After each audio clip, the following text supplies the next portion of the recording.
But you know, the interesting thing was, and I think that it is mirrored in today's industry, where we've had to start looking at how we best make the most of what we've got.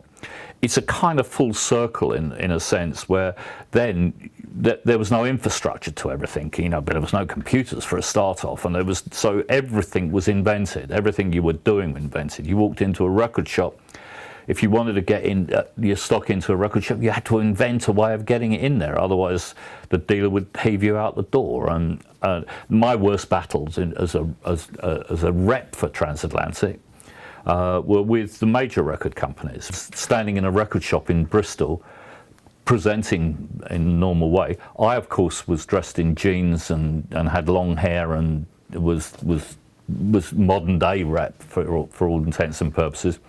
Get a tap on the shoulder, and behind me is a man in a suit and a trilby hat and a big case who said, "You out."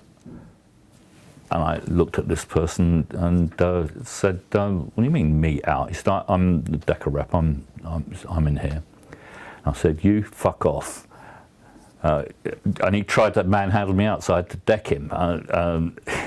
The shop thought it was hilarious that the Decca rep was going, but I had to fight to get in. If I got there at any time of an EMI or even a pirate, for goodness sake, was anywhere near, that I was supposed to stand at the back of the queue. Well, fuck that.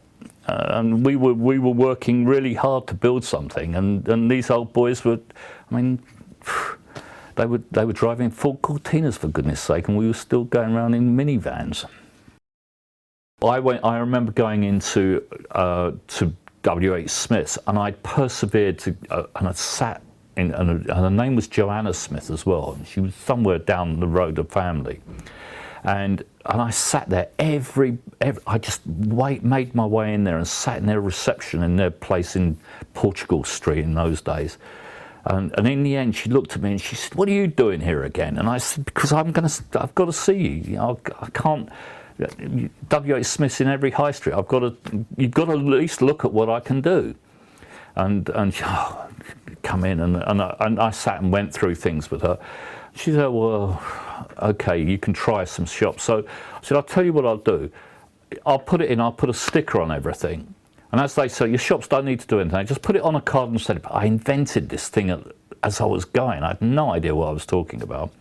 So actually what we did is we started to supply Smiths with a sticker on the back of everything. And as the Smith shops sold it, they'd take the sticker off. Bear in mind that this was quite difficult in those days anyway, and stick it on a card. And when they filled the card up, they'd send the card back to us. And so it was early days of merchandising.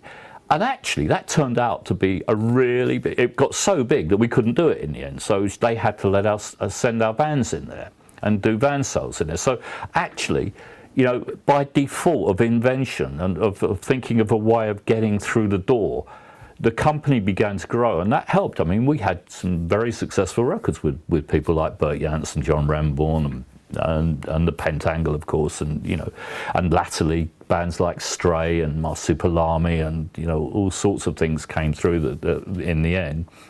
But we had to be inventive. The same went for boots. I mean, there was a dear old soul called Wilf Price, who eventually gave in. He just said, "Oh, I'm giving in, John. I'm just giving in. I can't stand you sitting there all the time." And he allowed me into boot shops, which actually, you know, we were kind of the first. You know, no one else was going, and the majors were getting in there. And he used to laugh when I tried to present deep folk albums to him and say, "Oh, our punters won't want that." Well, actually, they did, and we did pretty well at it.